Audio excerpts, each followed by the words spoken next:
Hi, Algebra 2, here is number 6. I think I horribly misled someone today in class. I can't remember who it was. If it was you, I am very sorry. All right, to solve this one, again, I'm going to get everything set for y. So for this guy here, this would be y is equal to minus x squared plus 2.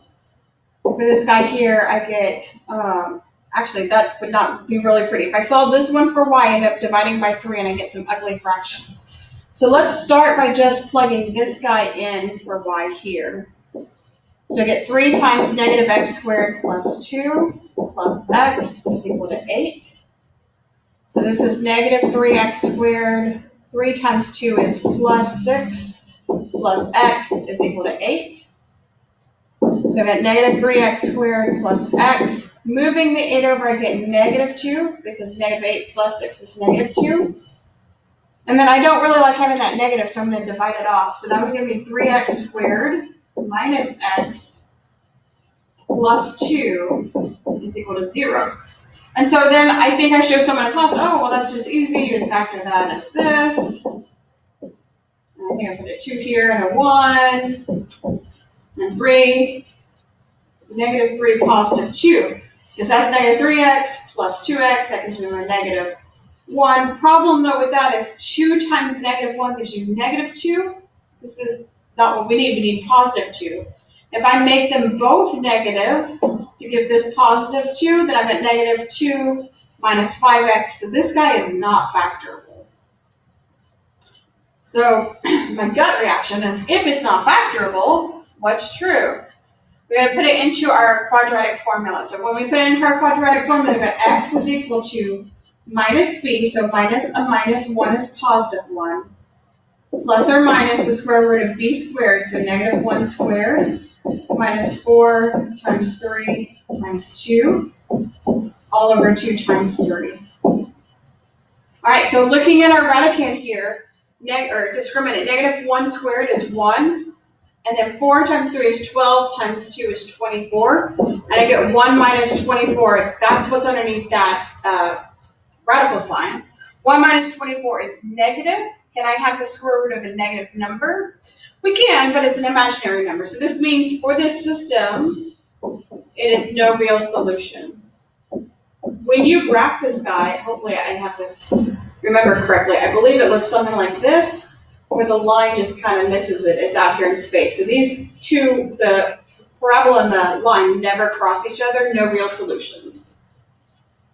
All right, number 7. You and your business partner are mailing advertising flyers to your customers. You address 6 flyers each minute and have already done 80. So for you, your rate is 6 flyers per minute, and you've already done 80. So there's your equation. Your partner addresses 4 flyers each minute, and they've already done 100. So they can do 4 flyers per minute, and they've done 100. So right now, this is how much you've done. This is how much your partner's done. If you want to solve this system, for number 8, you want to solve the system to find out when the 2 of you will have addressed equal numbers. So we want to know when do these guys equal each other. Well, that's when 6m plus 80, that's how much you are making per minute. That's your total after X amount of minutes. Your partner's total after X amount of minutes is 4m plus 100. We want to know when do your totals equal each other. So this is pretty easy. Subtract 4m, 6 minus 4 is 2m. Subtract 80, 100 minus 80 is 20. 20 divided by 2 is 10. So at 10 minutes, that's when you guys both have the same amount of flyers ready to go. All right, number 9, at an amusement park, the average attendance rate is 400 people, and a ticket sales is $23.50, $2,350. If the cost of an adult's ticket was $7, and the cost of C, a child's ticket, was $5, what was the total number of tickets sold? So total number child's tickets sold. Total number of tickets sold was 400. Total amount of money made was $23.50. And they want us to find C. So when I go to solve this, am I going to want to get rid of the A variable or the C variable? I'm going to want to get rid of the A variable. If I get rid of the C variable, then I'm going to solve it for the cost of the date or the number of adult tickets sold, but I want to know how many child tickets. So I'm going to multiply this guy by -7. So I get 7A plus 5C is equal to 2350, and then -7A minus 7C, -7 times 4 is -2800. Putting those guys together, 5 minus 7 is -2C, 2350 minus 2800 is -450, divided by 2 would be 225. Why is it good that it turned out to be a positive? Because we're talking about the number of tickets sold. If we got a negative number, would that be correct? No. So 225 child's tickets sold. All right, number 10. Is the ordered triple 2, 3, 5 a solution to this system? Yes. Let's prove it. So if this is a solution to the system, this point would satisfy this equation, and this equation. So let's go with equation 1. Does 2 times 2 plus 3 times 3 minus a minus 5 equal 18? In other words, I plug this one in for x, 3 in for y, -5 in for z, and I'm asking myself, does this equal 18? 2 times 2 is 4, 3 times 3 is 9, minus a minus 5 would be plus 5. 4 plus 9 is 13 plus 5, so I get 18 is equal to 18. True. Let's do the same for the middle one. So I've got minus 2 times 3 minus 5. Is that equal to -13? This is -2 minus 6 minus 5. -2 minus 6 is -8 minus 5 is -13. Works for that one. Is it true for the last system? It has to be true for all three, or the answer is no. So 3 times 2 plus 3 minus 2 times -5, is that equal to 19? 3 times 2 is 6, plus 3. -2 times -5 is 10. 6 plus 3 is 9, plus 10, that is 19. So this works for all three. This is a solution. All right, 11's harder. For 11, you actually have to find the solution yourself. It's really not that much harder because what did Mr. Brakeman give you right here? 5z is equal to 20. So what is z right off the bat? Z is equal to 4. We've got one of our three variables. I know z, so I can't really use this. This isn't going to be helpful, but I could plug it into this one. So 4y plus 3 times z, well, we said z was 4, is equal to 40. 3 times 4 is 12. So 4y is equal to 40 minus 12, that's 28, divided by 4y is equal to 7. That's part 2. Now if I know y is 7 and z is 4, we got to go find our x piece. So I know 5x plus 3 times y, which is 7, is equal to 46. 3 times 7 is 21. Subtracting the 21, I get 5x is equal to 46 minus 21, which is 25. 25 divided by 5 is 5.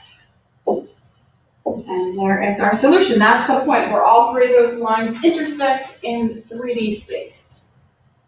Let's solve one more, and then we'll go on to another video.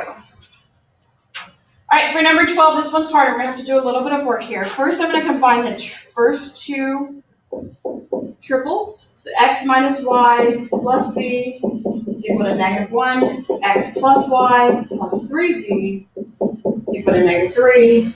It's nice when we add these guys, notice your y's are going to go away. When you add the bottom two, notice your y's are going to go away. That's really great. So x plus x is 2x. Thank you, Mr. Brakeman. Y's go away. 3z plus z is 4z. -1 minus 3 is -4. That's one equation. Can't solve that for x or z because we've got two variables in there. All right, we're going to do the same thing here, but now we're going to do it for the bottom two.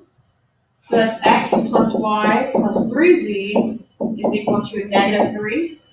And x minus y plus 2z is equal to 0. When I combine these again, I'm going to get rid of the y's. I get 2x, y's go away, 3 plus 2 would be 5z is equal to -3. And you might be asking, well, Ms. Harris, how does this help us? We've just got two equations.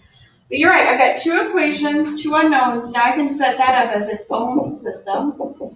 And we can use substitution or elimination to solve this guy. I'm going to solve it by elimination. I'm going to change the signs of all these guys on the bottom and add them together. When I do that, my x's cancel out, and I get -5z plus 4z, that's -z. -4 plus 3, that's -1. And so z is equal to +1. Now that I know what z is, I can plug it into this equation here. So 2x plus 5 times 1 is equal to -3. -5 when I move it over, -3 minus 5 is -8. Divided by 2, x is -4. Part 2. And then we're going to plug both of those. I'll just plug it into the top one for simplicity's sake. X is -4 minus y plus z, which is 1, is equal to -1. So -4 plus 1, this is -y minus 3 is equal to -1. Moving that 3 over, I get 3 minus 1 is 2. I don't want -y, I need positive y. I'm going to divide by -1, and y is -2. So my actual answer here is -4, -2, 1. All right, that's it for video 2. Come back for video 3 for 13 and beyond. Send me an email if you have questions.